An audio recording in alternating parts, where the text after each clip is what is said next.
So welcome back. We're really delighted to have you here for the session this afternoon. The title of the session is Why Mindfulness is Exploding in the Health Industry Right Now. And if you were here this morning, you'll remember that Laura Costantini gave a really fascinating presentation on wearables and how it is that each of us now is collecting our own data, transmitting our own data, and have become a very active part of that world where we're learning about ourselves and starting to act on it. She started with the Apple Watch. She took that a little bit further to some of the physiologic measurements, and she ended up with mindfulness and how it is that now the wearables, the sensors, the technology really are helping us collect our information about our own stress levels and how they can start to coach us to reduce those. So we have a fabulous panel today. Dr. Kyra Bobinet is not only an author, but she was the founding CEO of a company called engagedIN. And she has a wonderful 5-word mantra that says why we engage in our health. Welcome to all of you. Thank you. Thank you very much, Wendy. Hello, everybody. I am so thrilled to open this mindfulness panel. And in the vein of experiencing mindfulness to start with, I wanted to invite one of our panelists, Andy Lee, who is the Chief Mindfulness Officer at Aetna, the first of its kind as a position, to help us lead us into a 3-minute mindfulness meditation practice. So if you would be so kind as to do the experience with us, that would be awesome. Thank you, Kyra. So if you have a screen open in front of you, if you're interested in participating in these 3 minutes, perhaps letting that screen close, darkening it, putting it aside, whatever works for you. And taking a posture, putting both feet flat on the floor, and straightening the back so that you're upright but relaxed. Perhaps pulling the shoulder blades together a little bit to open up the chest for easy breathing. And now perhaps beginning with just 3 deep breaths in through the nose and out through the mouth.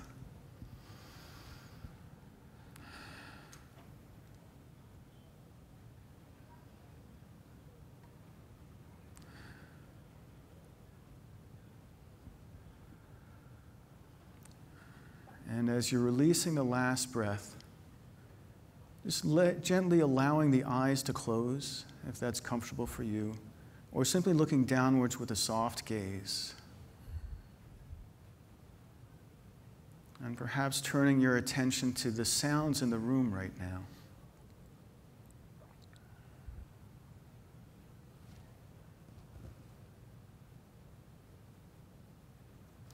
Just seeing what you can notice without judging or analyzing, just noticing what sounds are present.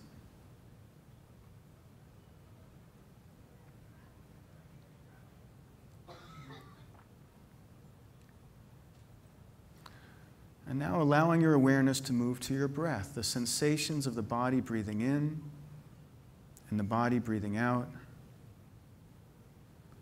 Just letting your thoughts fade into the background and letting your awareness focus on the rising and the falling of the breath in the body, and just noticing what it feels like to breathe.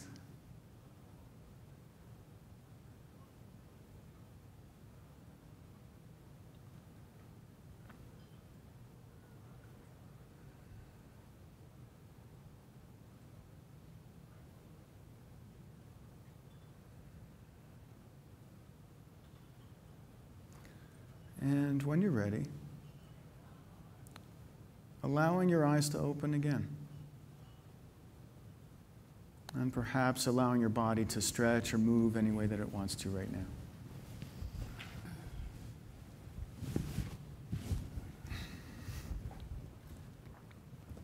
Thank you very much.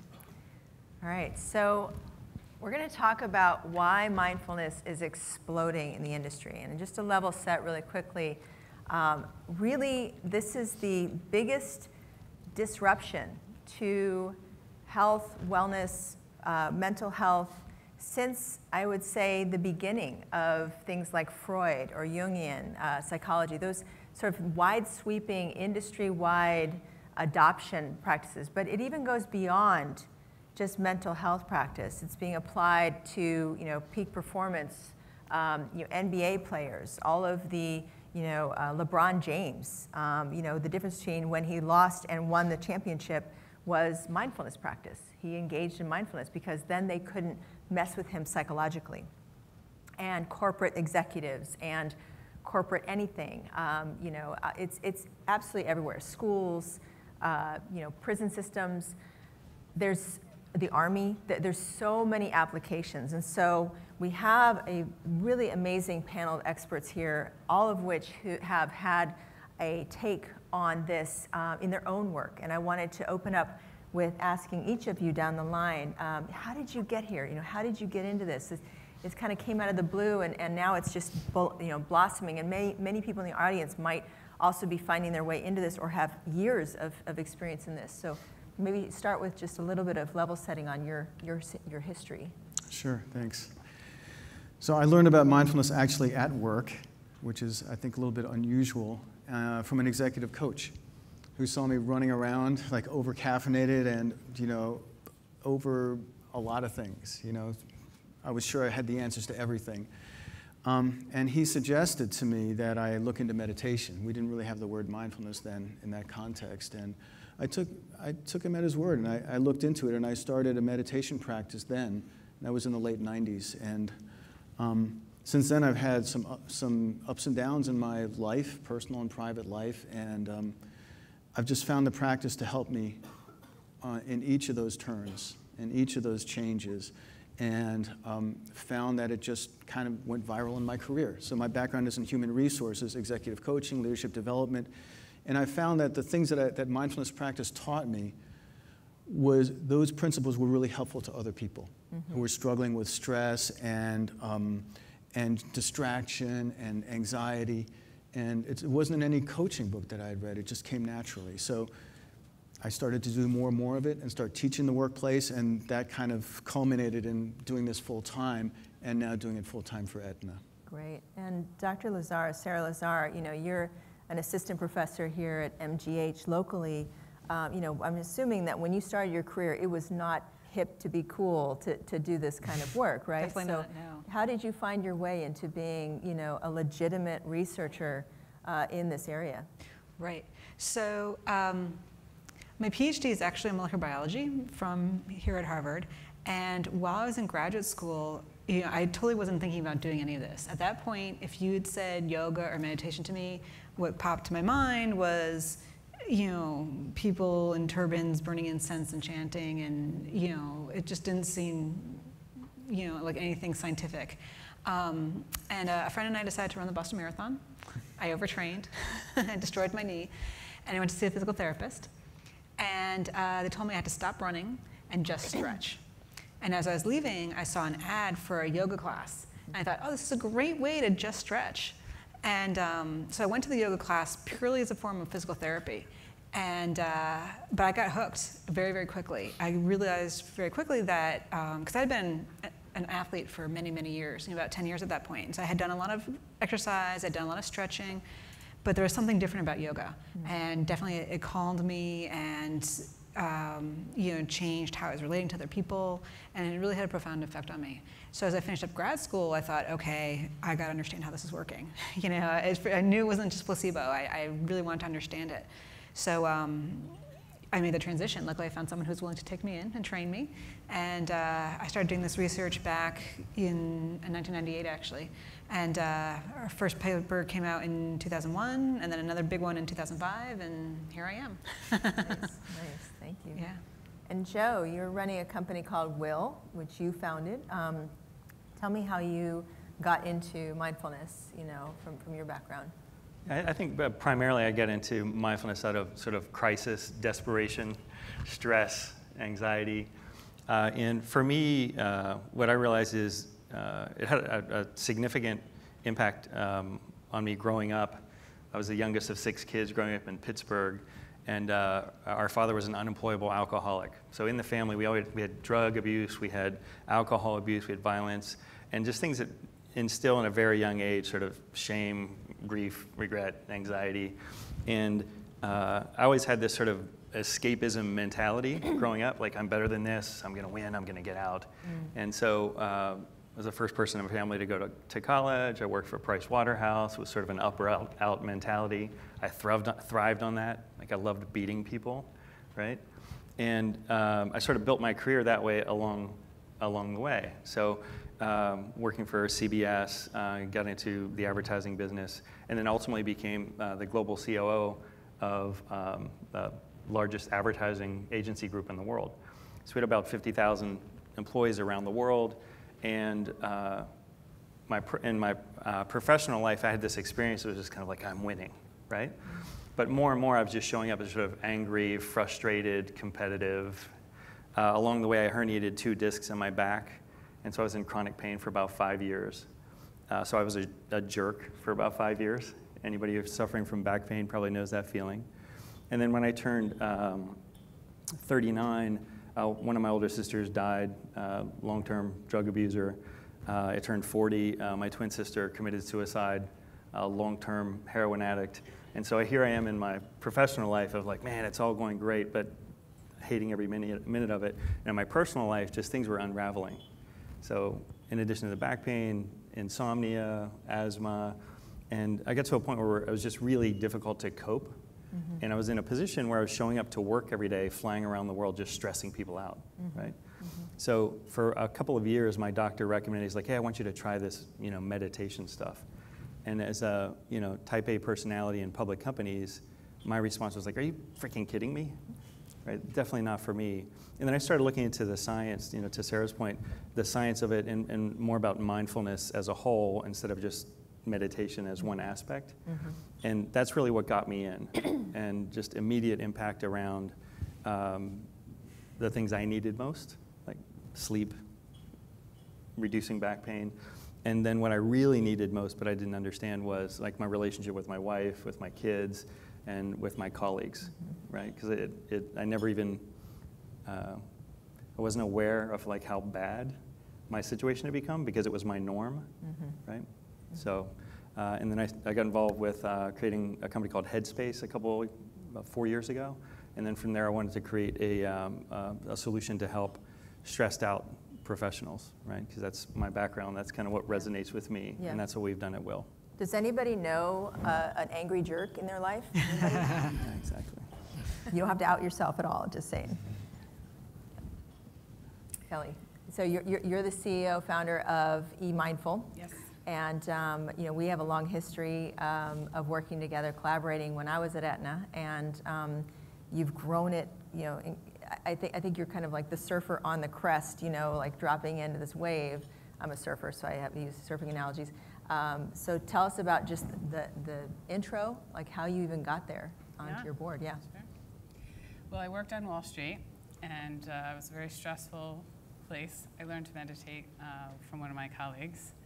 And I ate my stress. So I gained on average about 10 pounds a year. I worked there for 20 years, so you can do the math. And I was learning mindfulness, and then I actually moved to Boston and went to a mindful eating program.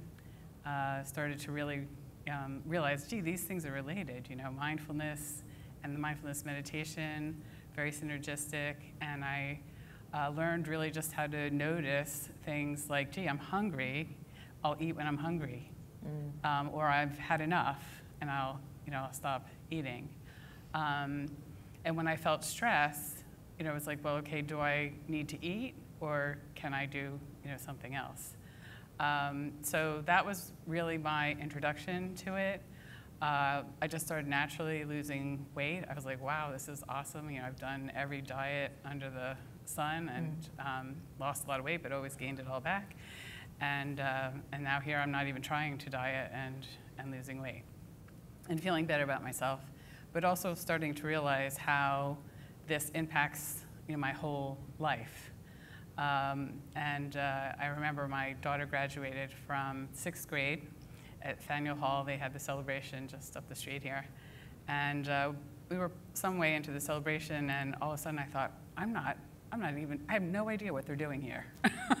I was thinking about like what I had to do when I got back to work that afternoon and so on. And I was like, wow, this is my daughter's only 6th grade graduation celebration ever.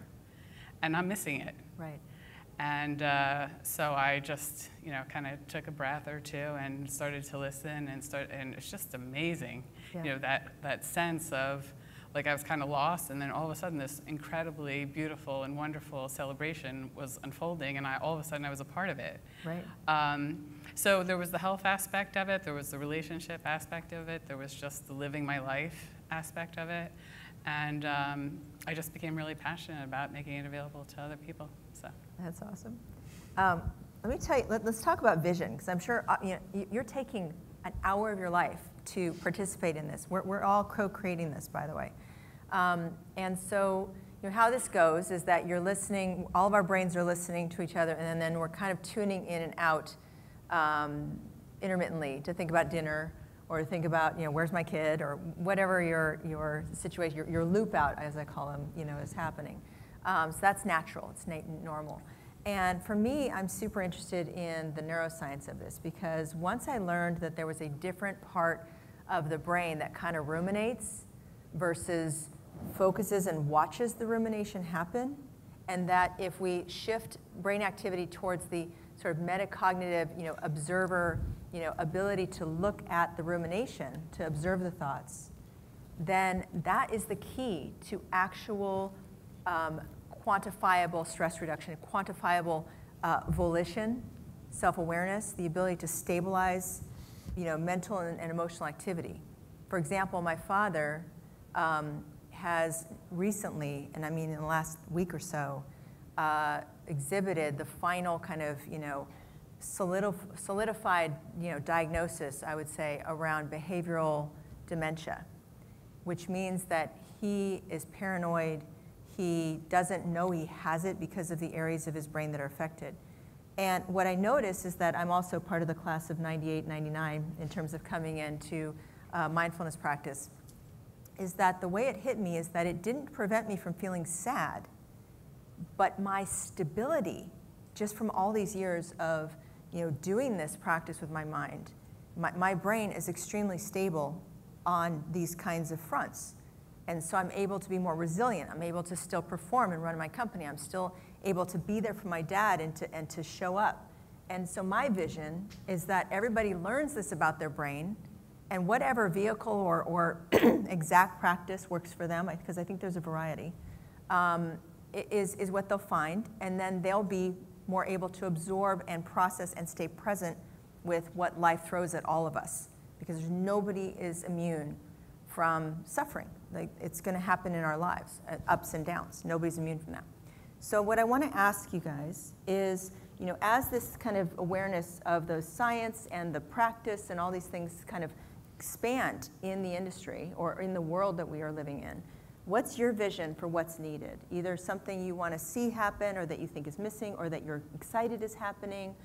Just look at the larger picture, because we're all kind of here looking at this at a meta-global view. So I think you're probably a really good person to start with, Andy, because you're at a very large company that is making a very big gesture in this space, right? Right. Yeah.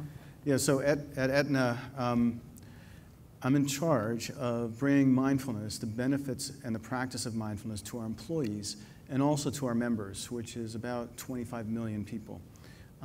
Not to say that everyone's going to start taking 10 or 15 minutes a day to meditate at all, but that's the intention. The intention is to help our insurance holders. There's other parts of the company that are worried about making the healthcare system work for them. I'm focused on keeping them out of the system altogether, if at all possible.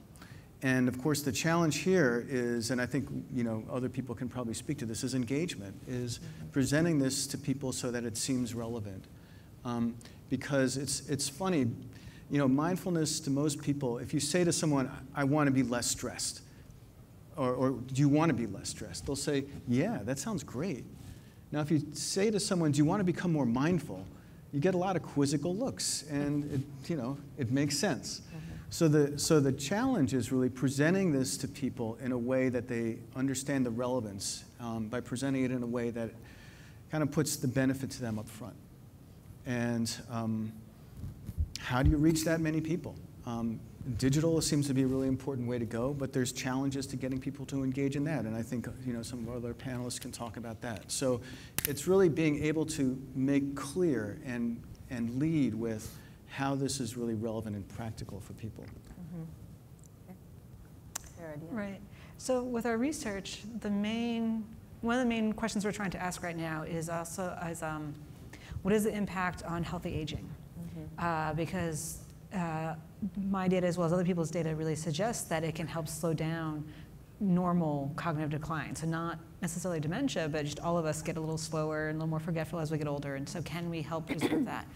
And so the data so far has just looked at long-term meditators compared to controls.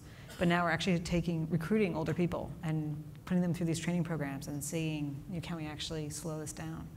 I think another thing that I think is very important from the scientific point of view is that stress is a very generic kind of term, and we have some ideas about how maybe it's working, but trying to get a little bit more specific, because we feel like if we understand exactly what's going on in the brain, exactly understanding how it's working, then that may help how it's implemented or how it's understood. So maybe people can meditate in a different way, or because there's many different types of practices. So maybe meditation type X is appropriate for if this is your ailment, versus maybe the different way is better if something else is, so anxiety versus depression versus trauma versus, they all might need something slightly different depending on what's going on. So that's the two main focuses of our research for the immediate future.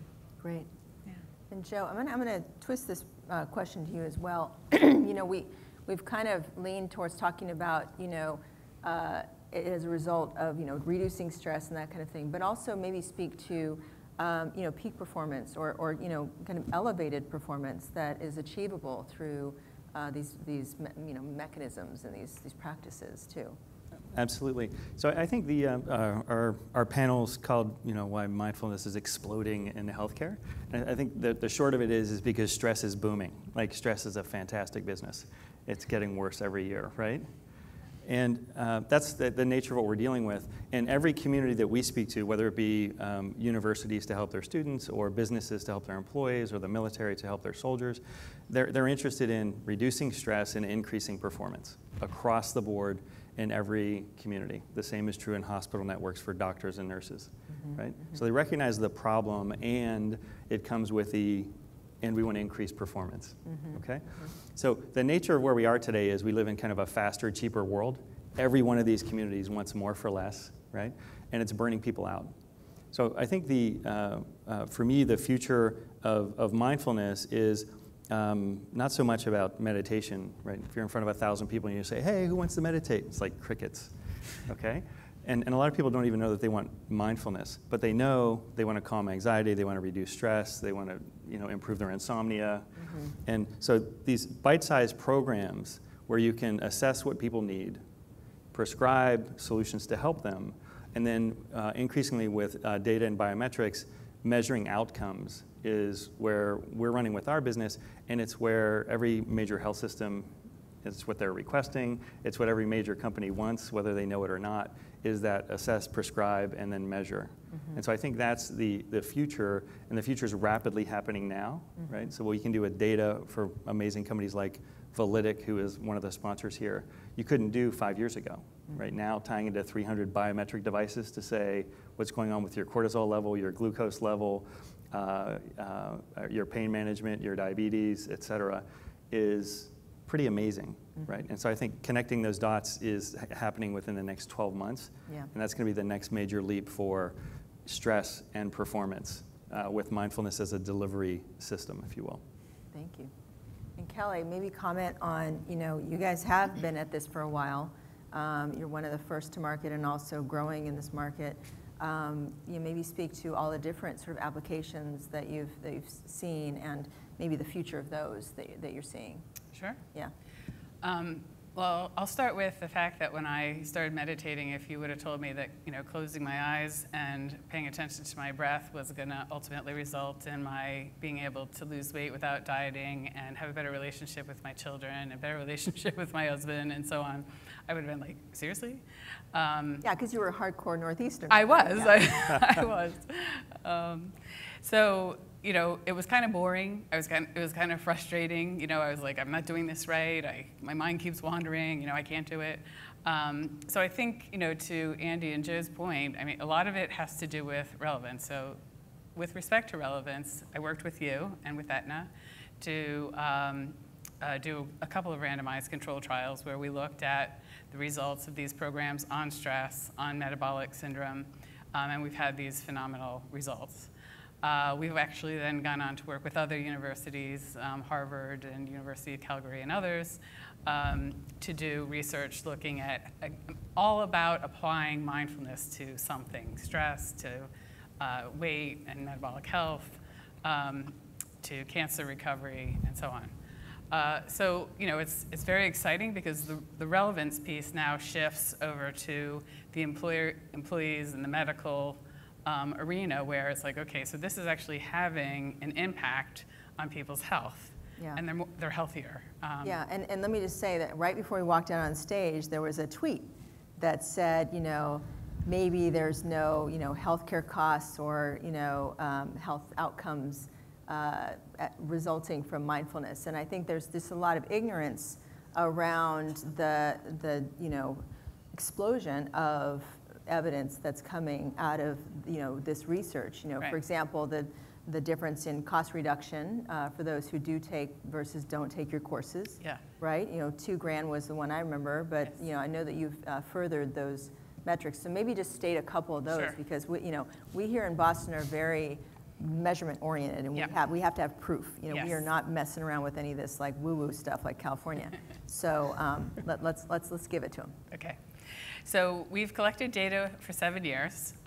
We do statistical analysis on it quarterly. We use only scientifically validated instruments like the Perceived Stress Scale, like the Pittsburgh Sleep Quality Index, like the Work Limitations Questionnaire, and we have just this tremendous amount of data showing that we can very consistently and at a very large scale reduce stress, improve sleep, improve productivity, improve resilience, et cetera, right?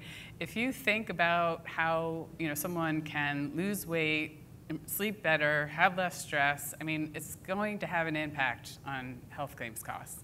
And as a matter of fact, what we are now going to do with Aetna is take a look at this 7 years of data and these tens of thousands of people at Aetna and others that we have done this work with, and say, okay, well, what did happen, to their health claims costs, right? So they had these health claims costs before, and now they have these health claims costs. So what actually happened? So I'm telling you this up front. We don't actually have the outcomes yet, but this is something that we're specifically going to look at. That's brilliant. Yeah. And Sara, can you speak to anything in terms of the?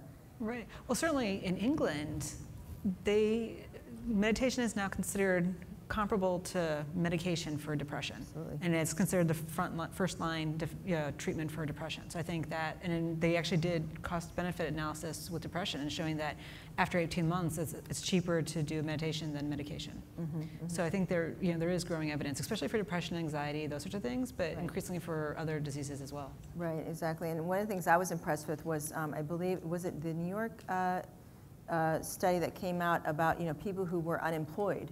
And they went through a 3-day intensive, right?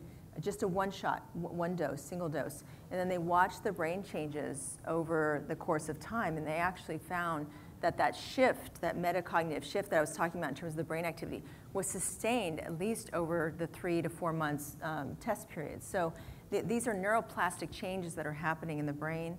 And you mentioned, Joe, that the anxiety, depression, that kind of thing. My own daughter, who's in college, the anxiety levels for college kids is asymptotic.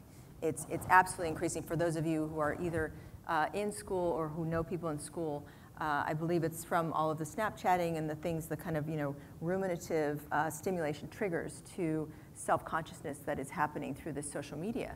And I tried to find her a place at San Diego, and she is the youngest person in her MBSR class. She goes every Sunday, and the next oldest is like 32 with kids or something like that, which, for a 20-year-old, they are ancient, So, so it's really amazing to me that, there's all these applications that are going on.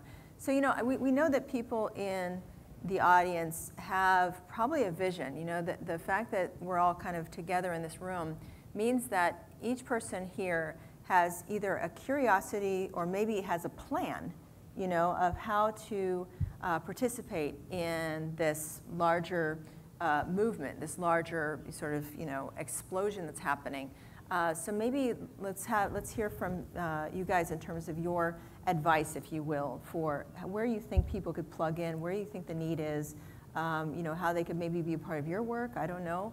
And then we'll do Q&A with everybody. You guys have some questions? Do you want to hear some head nodding or whatever? So, anyway, think about your questions because we're going to leave a few minutes for that. So, go ahead. So I think I go first so I get the easy answer, right? Which is, if you're not familiar with mindfulness, I encourage you to pick up an app, to take a course, to try it, and just see what happens. It'll be a total investment of maybe a couple of hours of your time over a week or 2 weeks, and see if it resonates with you. And the best thing that I think that we can do is to bring this quality of awareness and this quality of interacting with our world.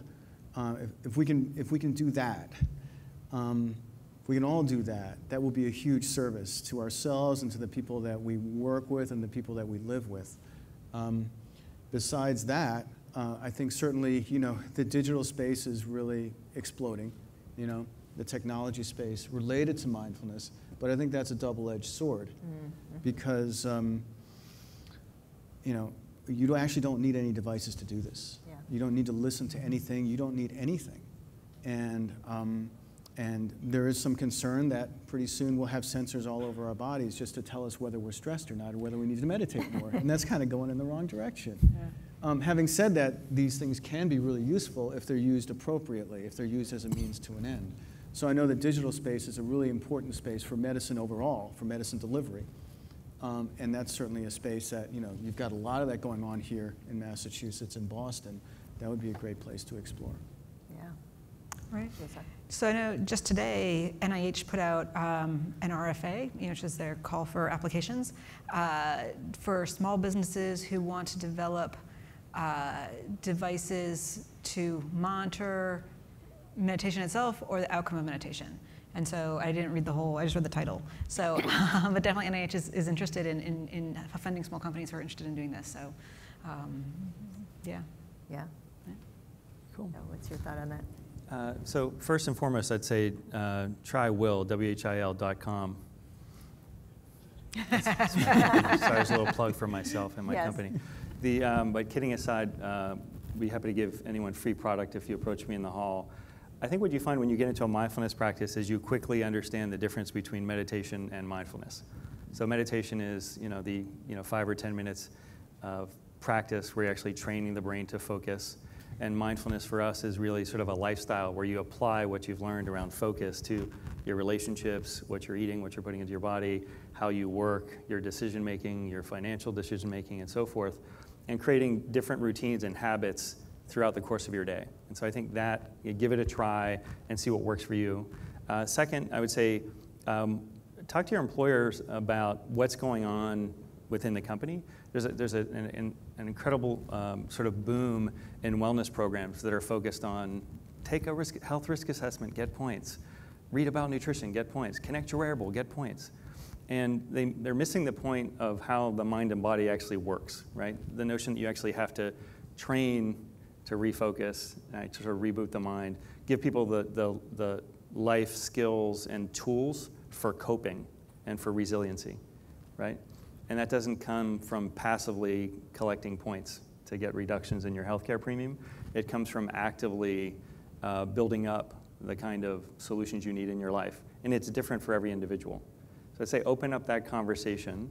And the last thing is, we're big fans of actually creating community in the workplace. You know, get 5 or 10 people in a conference room. We've created a whole, we call it Chill Club, for communities to practice together as a company. So whether you're doing it with our products or whether you're doing it on your own, start to create community, because that really opens up what a lot of these practices are about, right? Being open, non-judgmental, curious, talking about what's going on in the workplace instead of just letting everyone seethe about it, right? Kelley. Well, I would advocate looking locally if you like to do things in person. When I was here in Boston, I went to the Cambridge Insight Meditation Center and found that to be really useful, connecting with both the instructors there as well as the other participants there. If you want a digital solution, eMindful actually offers a live course where you can interact with live instructors and other course participants 10, 12 times every day. So feel free to take a look at that. We also have something for free for a couple of weeks, so eMindful.com is another great option. Great. So I think there's some, there's some microphones. And because I feel like this is such a rich conversation, I wanted to leave some time for folks to give us, and you'd really be helping us up here if you ask us a question or, you know, provoke something or that kind of thing, because I feel like it's really important to have a dialogue and that kind of thing. So please use there's like a little lit microphone over here by itself. It's very lonely and it needs a friend. And so please help us out up here and give us some spice. Give us some spice up here. Hello. Can you hear me? Yes. Well, I don't know if this is going to be spicy, but. Okay, just bring it, whatever you got. So you're talking about mindfulness exploding, and so I'm wondering, what are the indicators of that? I mean, do you have data on that, and what does that mean, exploding? Right. And I'm also interested to know, are there certain, I guess, demographics or vertical areas that you see it happening, and why? Great, thank you. So I'll add a couple data points and then I'll rely on my experts here as well. What I'm seeing is, again, just breaching in the area of professional athletes, CEOs, executives, people who are very prominent. Ariana Huffington, Oprah started this years ago, but it's become much more mainstream to speak about these things. Even relative to when I was at Harvard here, 6 years ago, it is a very different world. When I first started saying mindfulness at Aetna, people looked at me kind of like this, like, what are you talking about, But now I would say that, I travel around the country doing keynotes, various things, and there's always kind of a known, at least the word is known, if not people have a program, whether they're a hospital or they're a company, or they are a technology. There's also conferences, which I'm sure that you guys can bring up, that have never been there before. There's several conferences right now that just focus on mindfulness, mindfulness tech, those kinds of areas. Just happened one in Silicon Valley last week. So those are the indicators that I'm using to really gauge the market and the industry. Aetna, one of the largest companies, I think, I heard that United, the biggest one, is also working up something, Humana as well. So there's a lot of different contact points that are these big players that really had no interest before, and now it's kind of crusted into this mainstream. So Andy, maybe add on to that. Well, there's just a couple of numbers that I'll throw out. There's a website called the American Mindfulness Research Association, and they track the number of peer-reviewed journal articles on mindfulness. In 2000, that number was 50. Last year, it was over 650, okay? And so if you look at it on a graph, it's going like this. And Sara, you're in the midst of it, so you see people all of a sudden, research interest is igniting about the impact of mindfulness on various things and also the nature of mindfulness. So that's one place that I'd look. Another place is that a prominent research consulting firm, whose name escapes me right now, said that in 2016, this year, 22% of organizations will be offering some sort of mindfulness training, some sort. So, that's a big bucket, but still that's incredibly impressive. And the other thing that I'll say is along your perspective, before I took this job at Aetna, I was a consultant with the Potential Project that offered mindfulness training in organizations. A lot of times, people who are in charge of this space in human resources and benefits, and also in the medical community, are much more cynical and much more conservative than the organizations that they represent. So oftentimes we would have to work very hard to get into the door, and once we did, we would find that rooms were packed. And that is changing. Again, I think our panelists can speak to this, year to year. The goal line is moving constantly, and I do really see a surge. I don't know how long it's going to last, but I think that right now we're definitely on the upswing. I think the trend is going to track with stress, and so my prediction is it's going to last. We're not At least through the election. That's a good point. Dr. Lazar, have you seen anything on that research front? I mean, you mentioned just now, an RFP that came out just focused on measuring that, right? And that's right. Yeah, new. Definitely. And also, I'd say in the mainstream as well. I mean, I know there was a TED Med talk on meditation that has over 1 million views, and it got 1 million views in no time flat. And it was on the cover of Time a couple times. It's been on the cover of USA Today. It's been, it's really getting very mainstream and very. I was invited to give a talk in Missouri, and so it's really not even just on the coast. It's really penetrating the entire country. So I think it's definitely getting out there. Mm-hmm. Yeah, I love this space. And from a consumer perspective, Time just came out with a new edition completely focused on mindfulness last week. Yep. We were featured in that, which is awesome. But some of the statistics, the last 3 winners of the Super Bowl, the NBA championship, and the World Series all practice mindfulness as part of their focus training to get their athletes in the zone. Mm-hmm. All 5 branches of the military have done mindfulness training to some degree, and in many cases for tens of thousands of soldiers. That 22% number is expected to double in the next 12 months, pacing with stress statistics. And so when we talk about exploding, the statistics around why mindfulness is being brought in is what's really interesting to me, is about why is it exploding, right? So I just spoke to a utilities conference with 1,500 executives. They're interested in mindfulness because people don't focus. They deal with utilities, electricity, oil and gas, and people die when accidents are made. And those statistics have been on the rise for the past 10 years. Yeah. And so I think the explosion is really around cost, safety, health, performance. Mm-hmm. Great. Kelley, final comment. When I went to meet with Blue Cross Blue Shield, one of them, in 2008, we did a short mindfulness meditation at the beginning of the presentation. No one there had ever heard of mindfulness. And afterwards, one of the senior people walked up to me and said, "I just want you to know that was the weirdest thing that's ever happened in a meeting here." And I was like, okay.